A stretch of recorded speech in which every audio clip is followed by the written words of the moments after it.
ನಮ್ಮಣ್ಣ ನನ್ನನ್ನು ಕರೆದುಕೊಂಡು ಹೋಗ್ಲಿಕ್ಕೆ ಅಡ್ರಾತ್ರಿಯನ್ನ ಕಳಿಸ್ಕೊಡ್ತೀನಿ ಅಂತ ಹೇಳಿದವನು. ಇಷ್ಟೊತ್ತಾದ್ರೂ ಬರಲೇ ಇಲ್ವಲ್ಲ, ಎಲ್ಲಿ ಕುಡಿದು ಬಿದ್ದಿದ್ದೇನೋ ಏನೋ.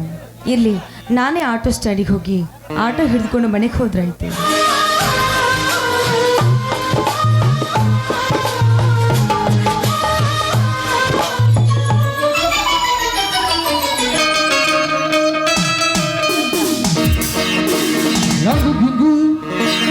ಏ ನನ್ನ ಮಕ್ಕಳು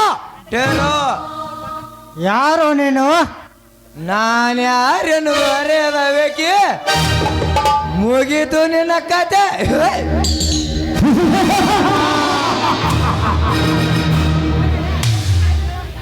ನನ್ನ ಮಿತ್ರ ನನ್ನ ಕೊಂದು ನಿನ್ನನ್ನು ಸುಮ್ಮನೆ ಬಿಡಲಾರೆ. ಹಿಂಡು ಹುಲಿಗಳ ಗಂಡ, ದಂಡು ಹುಲಿಗಳ ನಾಯಕನಾದ ಈ ರಣಹುಲಿ ರಾಯನಿಗೆ ಪಿಸ್ತೂಲ್ ತೋರಿಸಿವ ಶಾಂಡ ನನ್ನ ಮಗನ. ಮುಗೀತು ನಿನ್ನ ಕತೆ.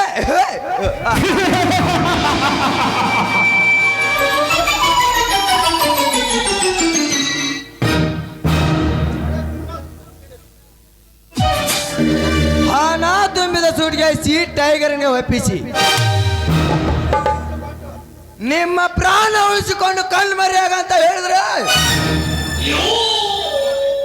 ಕೈಲಾಸಕ್ಕೆ ಹೋಗುತ್ತೇನೆ ಅಂತ ಹೇಳಿದ್ರಿ ನನ್ನ ಮಕ್ಕಳು. ಏಯ್ ಮಿಸ್ಟರ್, ನಿಲ್ಲು. ಅವರನ್ನೇಕೆ ಕೊಂದೆ? ಜಾಸ್ತಿ ನೀ ಮಾತನಾಡಿದ್ರೆ ನಿನ್ನ ಕೊಂದು ಬಿಡ್ತೀನಿ.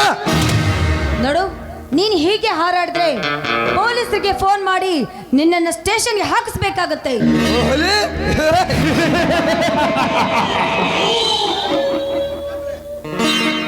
ಈ ರಾಯನ್ ಕಂಡ್ರೆ ಸಾಲ ಮಾಡ್ಸ್ಯಾರ ಅನ್ನುತ್ತಾರೆ ಸಾವಿರಾರು ಪೊಲೀಸ್ಗಳು. ಅಂತದ್ರಲ್ಲಿ ರಾಯನ್ ಅರೆಸ್ಟ್ ಮಾಡು ಪೊಲೀಸರಲ್ಲಿ ಯಾರು ಹುಟ್ಟಿಲ್ಲ, ಹುಟ್ಟುವುದು ಇಲ್ಲ.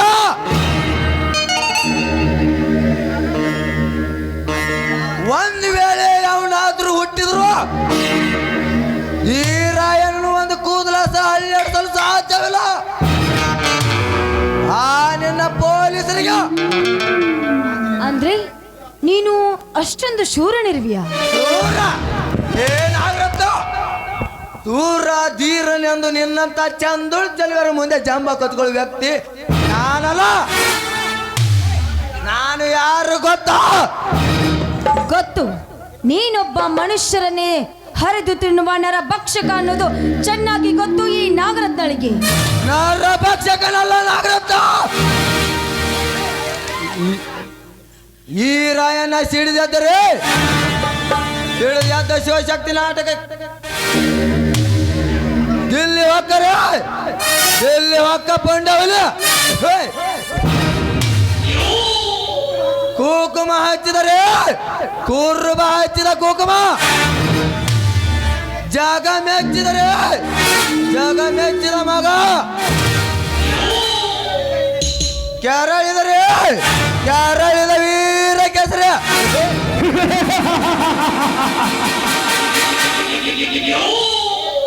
ಸೇರಿಟ್ಟರೆ ಸೇರಿಟ್ಟ ಪೊಂಡ ಸಿಂಹದ ಮರ. ಮುತ್ತೈದೆಯಾದರೆ ಮುತ್ತದಲ್ಲಿ ಕೈ ಇಟ್ಟ ಮುತ್ತೈದೆ. ಸಿಂಧೂರನಾದರೆ ಸೋಲಿಲ್ಲದ ಸಿಂಧೂರ ಲಕ್ಷ್ಮಣ. ಸಾಂಗೋಳಿ ಹುಲಿ ಆದರೆ ಸಾಂಗೋಳಿ ಹುಲಿ. ಬೇಡನಾದರೆ ವಾಲ್ಮೀಕಿ ಹುಲಿ. ಕುರುಬನಾದರೆ ಹಾಲು ಮತದ ಹುಲಿ. ರಾಜ ಹುಲಿ ಆದರೆ ಜನ ಮೆಚ್ಚಿದ ರಾಜ ಹುಲಿ. ಈಗ ಸಮರಕ್ಕೆ ಸಿದ್ಧನಾಗಿ ನಿಂತಿದ್ದಾನೆ ಕ್ರಾಂತಿ ಹುಲಿಯಾಗಿ.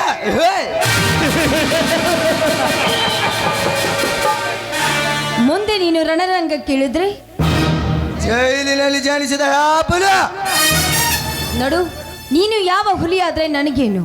ನಿನಗಿನ್ನೂ ನಮ್ಮ ಅಣ್ಣನ ವಿಷಯ ಗೊತ್ತಿಲ್ಲ ಅಂತ ಕಾಣಿಸುತ್ತೆ. ಗೊತ್ತಾದ್ರೆ ನೀನು ಈ ರೀತಿ ಮಾತಾಡ್ತಾನೇ ಇರ್ಲಿಲ್ಲ. ಏ ಮೊತ್ತು ಬಾಯಿ ಹೊತ್ತು ಏನ ನಿನ್ನ ಅಣ್ಣನೇನು ದೇಶಕ್ಕೆ ಅನ್ನ ಹಾಕು ಅಂತಂದ್ರು ಎಲ್ಲ ಸ್ವಾತಂತ್ರ್ಯ ಹೋರಾಡಿದ ಮಹಾತ್ಮ ಗಾಂಧಿನ ಅವನೇ ನಿನ್ನ ಅನ್ನ ಹರ್ಕುತ್ತಾನ. ಜಿಲ್ಲೆಯ ಜೀವ, ತಾಲೂಕಿನ ತಲೆಗಂಬ, ಈ ಊರ ಸಿಂಹ ನೆನೆಸಿಕೊಂಡ್ರವ ನಾಗೇಗೌಡ. ಓಹೋ, ಈ ನಾಗರತ್ನ ಗೌಡನ ತಂಗಿಯ? ಆ ಗೌಡನ ಮೇಲಿನ ಸೇಡಿಗಾಗಿ ಇವಳನ್ನಿಲ್ಲೇ ಕತ್ತರಿಸಿ ಹಾಕ್ಬಿಡ್ಲ? ಇಲ್ಲ, ಇವಳು ಶೀಲಹರಣ ಮಾಡಿ ಆ ಗೌಡನಿಗೆ ಬುದ್ಧಿ ಕಲಿಸಲ? ಬೇಡ, ನನ್ನ ಸೇಡಿರುವುದು ಆ ಗೌಡನ ಮೇಲೆ. ಆ ಸೇಡನ್ನು ಈ ಹೆಣ್ಣಿನ ಮೇಲೆ ತೀರಿಸಿಕೊಳ್ಳುವುದು ಸರಿಯಲ್ಲ. ನಾನೇ ನೇರವಾಗಿ ಆ ಗೌಡನಿಗೆ ಬುದ್ಧಿ ಕಲಿಸಿ ನನ್ನ ಸೇಡನ್ನು ತೀರಿಸಿಕೊಳ್ಳಲೇಬೇಕು. ಯಾಕ್ರಾಯಣ್ಣ, ನನ್ನಣ್ಣನ ಹೆಸರು ಕೇಳಿದ ತಕ್ಷಣ ಬೆಚ್ಚಿ ಸಿಡಿಲು ಬಡದಂತೆ ನಿಂತು ಬಿಟ್ಟಿಯಲ್ಲ, ಯಾಕೆ? ಭಯ ಆಯ್ತಾ?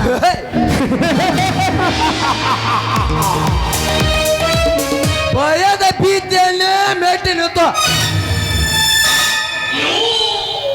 ಗುಡುಗು ಸಿಡಿಲನ್ನು ಕೈ ಮುಷ್ಟಿಯಲ್ಲಿ ಹಿಡಿದು ಬಿಸಾಕಿ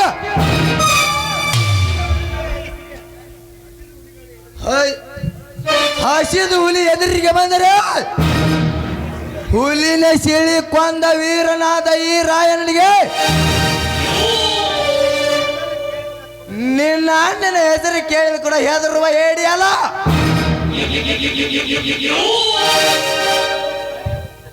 ಇನ್ನು ಕ್ಷಣ ಇಲ್ಲಿ ನಿಂತರೆ ನಿನ್ನ ಶೀಲವರ್ಣವಾಗುವುದು ಖಚಿತ. ನೋಡು ರಾಯಣ್ಣ, ನಾನು ತಿಳಿದು ನಿನಗೆ ಮಾತಾಡ್ಬಿಟ್ಟೆ, ದಯವಿಟ್ಟು ನನ್ನನ್ನು ಕ್ಷಮಿಸ್ಬಿಡು. ಕ್ಷಮೆ? ಬರ್ರೆ ಕ್ಷಮೆ ಕೇಳಿದ್ರೆ ಬಿಡೋಣಲ್ಲ ಈ ರಾಯಣ.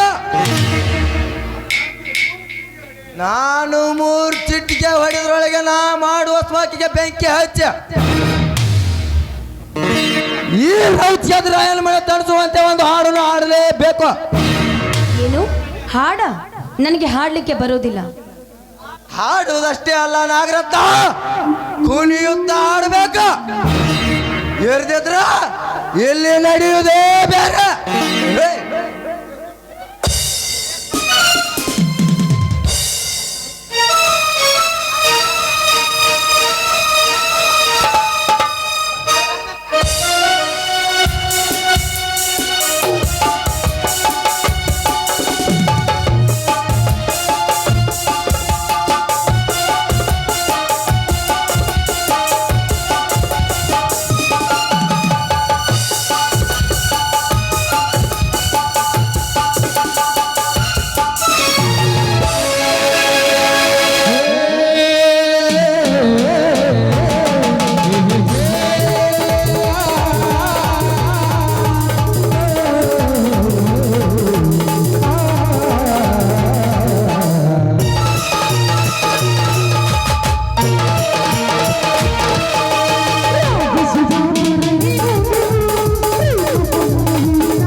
ಜೊತೆ ಮಾಡಿದ ಜೊತೆ ಮಾಡಿದ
ನಿನ್ನ ಆಸೆ ತೀರ್ತು ಅಂತ ಹೆಮ್ಮೆ ಪಡಬೇಡ್ಬೋ. ಇದರ ಸೇಡು ನಾನು ತೀರ್ಸ್ಕೊಳ್ತೀನಿ. ಮುಚ್ಚು ಬಾಯಿ ಹೊಚ್ಚು ನಾಯ. ಹೆಚ್ಚಿಗೆ ಉಚ್ಚರಿಸಿದ್ರೆ ಇದೇ ಕಾಡ್ಗಂತ ಕತ್ತರಿಸಿ ಚಲುವೆ ನಿನ್ನ ಕೋಪಿದ ದೇವನು.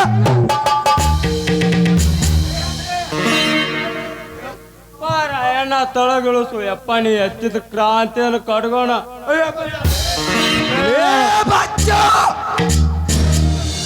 ಸುಮ್ ನಿಲ್ತೀವೋ ಸತ್ತೋದವ್ರ ಜೊತೆ ನೀನು ಸತ್ತು ಹೋಗ್ತೀಯ. ಅಲ್ಲ ಈ ರಾಯಣ್ಣ ಎಕ್ಕ ಕಾಡ್ ಬಿಟ್ಟು ನಾಡಿ ಬಂದನ್ಲ. ಚಲೋ ರಾಯ, ಇವತ್ತು ನನ್ನ ಕೈ ಹಿಡಿದು ಹಾಡಿಕೊನದೇ ಅಲ್ಲ. ನೋಡ್ತಾ ಇರು, ಇದ್ರ ಸೇಡು ನಾನು ತೀರಿಸ್ಕೊಳ್ದೆ ಹೋದ್ರೆ ನಾನು ನಾಗ ಕಣ್ಣಿಕೆ ನಾಗರತ್ನಾನೇ ಅಲ್ಲ. ಮಾತಿಗೆ ಮಾತು ಬೆಳೆಸಿ ಕ್ಯಾಂಗೆಡ್ತ ಬೇಡ ಈ ರಾಯಣ್ಣನ. ಮರ್ಯಾದೆಯಿಂದ ಸೇಫಾಗಿ ಮನೆ ತಲುಪು. ಇದು ನಿನಗೆ first and last warning. You get out. ಈ ರಾಯಣ್ಣ ಬಗ್ಗೆ ನಿಮಗೇನು ಗೊತ್ತಿಲ್ರಿ, ಅವಂತರ ಕ್ಯಾಂಗ ಟುಲ್ಲು ಡೇಂಜರ್ ಮ್ಯಾನ್ ಅಂದಂಗ.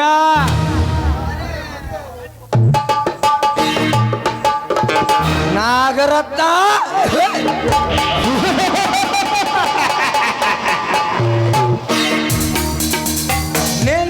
ನನಗೆ ಹೇಳಿ ರಾಯಣಿಗೆ ಬುದ್ಧಿ ಕಲಿಸುವೆ. ಹೋಗಲಿ ಹೋಗು. ನನ್ನ ಪೌರುಷನಿಗೆ ತಿಳಿದಿಲ್ಲವೇ? ಏ ಮಗನ ನಾಗೇಗೌಡ,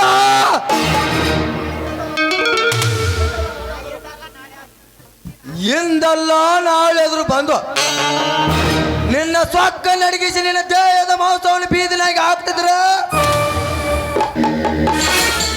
ನನ್ನ ಹೆಸರು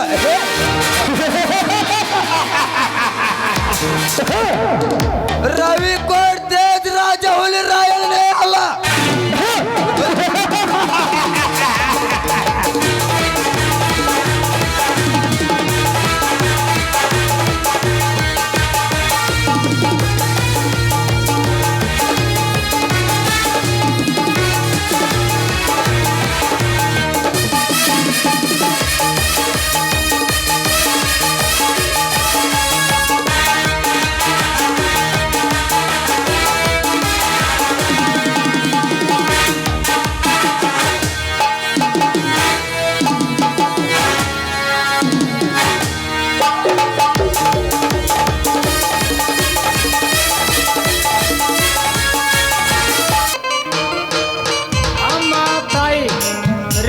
ಮಾತೆ, ಈ ಸೃಷ್ಟಿಯಲ್ಲಿ ಜನಿಸಿದ ಎಲ್ಲ ಜೀವರಾಶಿಗಳಿಗೆ ಅನ್ನ ಕೊಡುವ ಭೂಮಾತೆ ನೀನು. ನಿನ್ನನ್ನೇ ನಂಬಿ ಮಣ್ಣಿನ ಮಕ್ಕಳು ದುಡಿಯುತ್ತಾ ಬಂದಿದ್ದೀವಿ.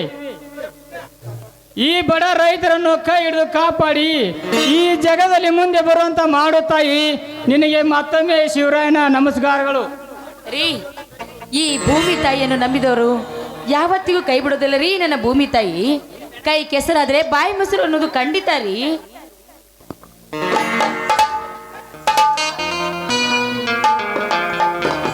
ಅಲ್ಲ ಅತ್ತಿಗೆ, ಏನೋ ಕೆಲಸ ಮಾಡ್ತಿದ್ರಲ್ಲ, ಬಂದು ಕುಳಿತು ಸ್ವಲ್ಪ ವಿಶ್ರಾಂತಿ ತೆಗೆದುಕೊಳ್ಳ. ಆ ಮೈದುನ ವಿಶ್ರಾಂತಿಯ ವಿಷಯ ಆಮೇಲೆ ಇರ್ಲಪ್ಪ. ನೀನ್ ಹೋದ ನೌಕರಿ ಕೆಲಸ ಏನಾಯ್ತು? ಈ ನಿನ್ನ ಮೈದುನ ಬಯಸಿದ್ದು ಸರ್ಕಾರಿ ನೌಕರಿ ಸಿಗಲಿಲ್ಲ ಅತ್ತಿಗೆ, ಸಿಗಲಿಲ್ಲ. ಆದರೆ ಇದೇ ಊರಿನಲ್ಲಿ ಅಧ್ಯಕ್ಷನ ಸ್ಥಾನ ಒಂದು ಸಿಕ್ಕಿತ್ತು. ಅಧ್ಯಕ್ಷ ಸ್ಥಾನನ? ಯಾವ ಅಧ್ಯಕ್ಷ ಸ್ಥಾನಪ್ಪ? ರೈತ ಸಂಘದ ಅಧ್ಯಕ್ಷನಾಗಿ ಇದೇ ಊರಿನಲ್ಲಿ ಆಯ್ಕೆ ಮಾಡಿದಾರನ್ನ, ನನ್ನ ಆಯ್ಕೆ ಮಾಡಿದಾರ.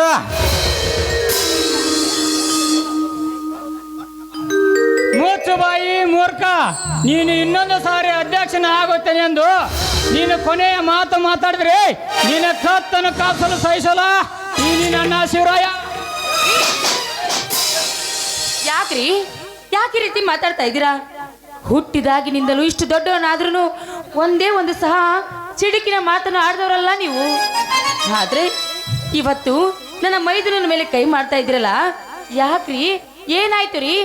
ಅಧ್ಯಕ್ಷ ಸ್ಥಾನ ಅಂದ ತಕ್ಷಣ ಇಷ್ಟೊಂದು ಕೋಪ ಮಾಡ್ಕೊಳ್ತಾ ಇದ್ದೀರಲ್ಲ ರೀ, ಯಾಕೆ ಅಂತ ಹೇಳ್ರಿ. ಹೊಡೆಯಲಿ ಬಿಡುವತ್ತಿಗೆ ಹೊಡೆಯಲಿ.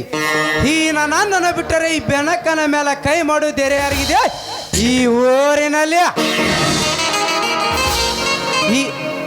ಈ ನನ್ನನ್ನ ಹೊಡೆದ ಮಾತ್ರಕ್ಕೆ ನನಗೆ ಕೋಪವಿಲ್ಲ. ಆದರೆ ರೈತ ಸಂಘದ ಅಧ್ಯಕ್ಷನ ನಾನೇಕಾಗಬಾರದಂದು ಕಾರಣ ಹೇಳಣ್ಣ. ಕಾರಣ 17 ವರ್ಷಗಳ ಹಿಂದೆ ರೈತ ಸಂಘದ ಅಧ್ಯಕ್ಷನಾದ ನನ್ನ ದನಿ ಅಮರವೀರ ಅವ್ರನ್ನ ಧರ್ಮ ಪತ್ನಿ ಸತ್ತು ಹಿಂದಿಗೆ 17 ವರ್ಷ ಕಾಲ ಗತಿಸಿತು. ಅವರಿಗಿದ್ದ 2 ಅವಳಿ ಜೋಳಿ ಮಕ್ಕಳು. ಒಂದು ಮಗ ಬೀದಿ ಫಲಾಯ್ತು. ಉದಬ್ಬ ಮಗನನ್ನು ನಾನು ತಂದು ಸಾಕಿದ್ರೆ ಸಾಕು ತಮ್ಮ ಬೆನಕನನ್ನು. ಯಾಕ್ರಿ ಮೂಕರಾಗಿ ನಿಂತು ಬಿಟ್ರಲ್ಲ, ಯಾಕೆ ಅಂತ ಹೇಳ್ರಿ. ಏನ್ ವಿಷಯ ಅಂತ ಮಾತಾಡ್ರಿ. ಅದನ್ನೆಲ್ಲವೂ ಮುಂದೆ ಸಮಯ ಬಂದಾಗ ಹೇಳುತ್ತೇನೆ. ದಯವಿಟ್ಟು ವಿಷಯವನ್ನು ಕೇಳಬೇಡ್ರಿ. ನಿನಗ ಬೇಡವಾದ ವಿಷಯವನ್ನು ಕೇಳಿ ನಿನ್ನ ಹೃದಯಕ್ಕೆ ಗಾಯ ಮಾಡಿ ಹೊಚ್ಚು ನಾನಲ್ಲ ಅಲ್ಲ. ಆದರೆ ರೈತ ಸಂಘದ ಅಧ್ಯಕ್ಷನ ಆಗಬಾರದಂದು ಕಟಕನಾಗಿ ನುಡಿಯಬೇಡಣ್ಣ. ಈ ನಿನ್ನ ತಮ್ಮನಿಗೆ ಕೈಗೆ ಬಂದು ತುತ್ತು ಬಾಯಿಗೆ ಬರದಂತಾಯ್ತು.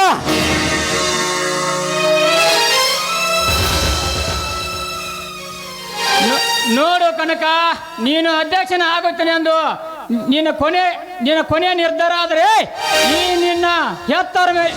ಈ ನಿನ್ನ ಶಿವರಾಯನ ಹೆಣ ನೋಡ್ಬೇಕಾಗುತ್ತಪ್ಪ. ಬಲು ಹುಷಾರ್ ಅಣ್ಣ. ಆಯ್ತು ಅಣ್ಣ, ನಿನಗೆ ಬೇಡವಾದ ಅಧ್ಯಕ್ಷನಂದು ನನಗೂ ಬೇಡ. ಆದರೆ ನೀನೊಂದು ಮಾತು ಕೊಟ್ರ ಮಾತ್ರ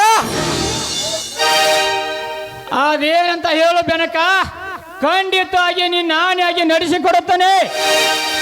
ಹಾಗಾದ್ರೆ ಅಣ್ಣ, ಈ ಸಲ ಬರೋ ಚುನಾವಣೆಯಲ್ಲಿ ನಮ್ಮ ಕೊಡುವ ಹಿರಿಯಾದ ನಾಗೇಗೌಡನ ಎದುರು ಎಲೆಕ್ಷನ್ದಲ್ಲಿ ನೀನು ಲ್ಯಾಮಿಲ್ಸನ್ನು ಕೊಡಲೇಬೇಕಲ್ಲ, ಕೊಡಲೇಬೇಕು.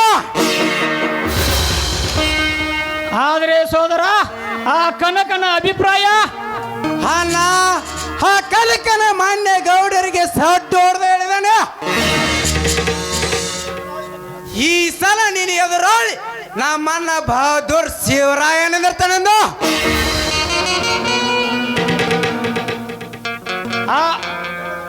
ಆ ದೇವರ ಅನುಗ್ರಹ ಹೇಗಿದೆಯೋ ಹಾಗೆ ಆಗಲ್ಲಪ್ಪ. ಅನ್ನ 100 ಜನರಿಗೆ ಅನ್ನ ಹಾಕ್ಯ, ರಾಜಕೀಯ 16 ಜನರ ಪ್ರೀತಿ ಗಳಿಸ್ಯ, ಮೊತ್ತದರಿಗೆ ಹತ್ತಪ್ಪನ ಹಾಗೆ ನೊಂದ ರೈತರ ಕಣ್ಣೀರೋರ್ಸು ನಾಯಕ ನೀ ಆಗಲೇಬೇಕನ್ನ, ಆಗಲೇಬೇಕು.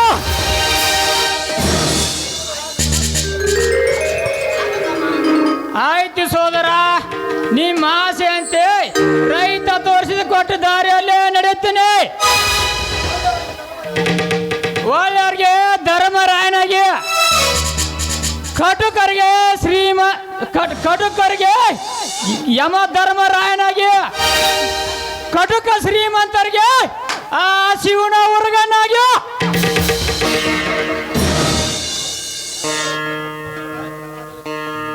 ಹೆಂಗ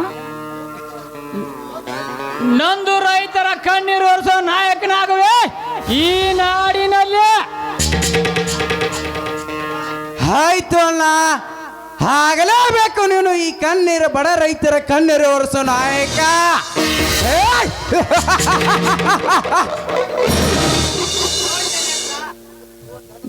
ನೋಡಿದ ನೇತ್ರ, ನನ್ನ ತಮ್ಮಂದಿರು ನನ್ನ ಮೇಲೆ ಇಟ್ಟಿರುವ ಪ್ರೀತಿ ವಿಶ್ವಾಸವನ್ನು ಗೊತ್ತು ಬಿಡಿ ನಿಮಗೆ. ನಿಮ್ಮ ತಮ್ಮಂದಿರಂದ್ರೆ ಪಂಚ ಪ್ರಾಣ ಅನ್ನೋದು. ಬನ್ನಿ ಊಟ ಮಾಡೋಣ, ಹೊತ್ತಾಗುತ್ತೆ. ಓಹೋ, ನಿಲ್ಲೇ ನನ್ನ ಕನಸಿನ ರಾಣಿ. ಹೊರಹೊಂಬರಿ ಮಧುರ ಕಂಡದಿಂದ ಇಂಪಾದ ಗೀತೆಯನ್ನು. ಆಹಾಹಾ, ಇದಕ್ಕೇನು ಕಮ್ಮಿ ಇಲ್ಲ ನಮ್ಮ ರಾಯರಿಗೆ. ಆರತಿಯೇ ಧರೆದಿರುವಂತೆ ಆ ಮದನ ನಗುತ್ತಿರುವಂತೆ ಕಲ್ಲು ಮುಳ್ಳಲ್ಲ ಬಳ್ಳಿ ಮುಗ್ಗೆಲ್ಲ ಹೂವನವಾಯಿತೆ ಎನಿಸುತ್ತೀ ಆರತಿಯೇ ಧರೆದಿರುವಂತೆ ಆ ಮದನ ನಗುತ್ತಿರುವಂತೆ ಕಲ್ಲು ಮುಳ್ಳಲ್ಲ ಬಳ್ಳಿ ಮುಗ್ಗೆಲ್ಲ ಹೂವನವಾಯಿತೆ ಎನ್ನಿಸುತ್ತೀವಿ ಹೂವನವಾಯಿತೆ ಎನ್ನಿಸುತ್ತೀವಿ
ಎನ್ನಿಸುತ್ತೀವಿ ಹೂವನವಾಯಿತೆ ಎನ್ನಿಸುತ್ತೀವಿ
ಎನ್ನಿಸುತ್ತೀವಿ ಹೂವನವಾಯಿತೆ ಎನ್ನಿಸುತ್ತೀವಿ